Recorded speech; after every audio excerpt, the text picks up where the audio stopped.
आपण पाहताय महाराष्ट्र खबर न्यूज। या बातमीचे प्रायोजक आहेत श्री गणेश ज्वेलर्स अँड सराफ हडपसर, पुणे।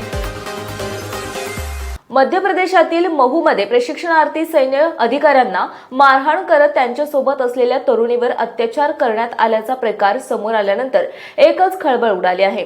2 अधिकाऱ्यांवर हल्ला आणि त्यांच्या एका मैत्रिणीवर बलात्कार केल्याप्रकरणी पोलिसांनी 3 आरोपींना अटक केली आहे। अधिकाऱ्यांवर प्राणघातक हल्ला करणारे आणि मैत्रिणींपैकी एकीवर बलात्कार करणारे आरोपी बाईकवर कोणाला तरी लुटण्यासाठी फिरत होते। आरोपींनी चौघांना मारहाण करत 10 लाख रुपये न दिल्यास या दोघांनी जीवे मारण्याची धमकीही दिली होती, अशी माहिती पोलिसांनी दिली। आता या प्रकरणातील पीडितेने आरोपीला गोळी घाला नाहीतर मला मारा असे म्हणत आपला रोष व्यक्त केला आहे। महू येथील आर्मी फायरिंग रेंजमध्ये मैत्रिणीसोबत बसलेल्या प्रशिक्षणार्थी लष्करी अधिकाऱ्यांवर हल्ला, दरोडा आणि बलात्काराच्या बातम्यांनी खळबळ उडाली आहे। या प्रकरणी आतापर्यंत 3 आरोपींना अटक करण्यात आली। तिसरा आरोपी रितेश याला पोलिसांनी गुरुवारी रात्री उशिरा माणपूरच्या जंगलातून पकडले। रितेश हा जंगलात लपून पळून जाण्याचा प्रयत्न करत होता। याआधी अनिल आणि पवन या 2 आरोपींना पकडण्यात आले असून त्यांना 5 दिवसांची कोठडी देण्यात आली।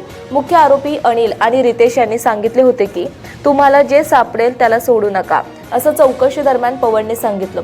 या गुन्ह्यामध्ये एकूण 6 आरोपींचा सहभाग होता, त्यापैकी 3घांना अटक करण्यात आली आहे। दुसरीकडे कथित बलात्कार पीडितेने तिचा जबाब नोंदवण्यास नकार दिल्याने पोलिसांना अडचणीचा सामना करावा लागत आहे। एका लष्करी अधिकाऱ्याने केलेल्या तक्रारीच्या आधारे FIR दाखल करण्यात आला आहे। आरोपींनी पीडित मैत्रिणीसोबत गैरव्यवहार केला। मला शंका आहे की तिच्याबरोबर काहीतरी वाईट घडले आहे, असे तक्रारदार लष्करी अधिकाऱ्याने म्हटले। पीडितेची वारंवार समजूत घालूनही तिने अद्याप जबाब नोंदवलेला नाही। एकतर आरोपीला गोळ्या घाला नाही तर मला तरी मारून टाका, हे एकच वाक्य ती वारंवार बोलत असल्याचे पोलिसांचं म्हणणे। ती आम्हाला फक्त एकच सांगत आहे की आरोपीला गोळ्या घाला किंवा मला गोळ्या घाला। पीडित सध्या जबाब देण्याच्या मनस्थितीत नाही। तिच्या परिस्थितीत सुधारणा होईपर्यंत आम्ही वाट पाहू। अनिल, पवन आणि रितेश अशा 3 आरोपींना आम्ही अटक केली आहे। रितेश 2019 साली एका हत्या प्रकरणातून सुटला होता। इतर 3 आरोपींचाही कसून शोध घेतला जातोय, अशी माहिती वरिष्ठ पोलीस अधिकाऱ्यांनी दिली आहे। आपण पाहताय महाराष्ट्र खबर न्यूज। या बातमीचे प्रायोजक आहेत Shri Ganesh jewellers and Saraf Hadapsar, Pune.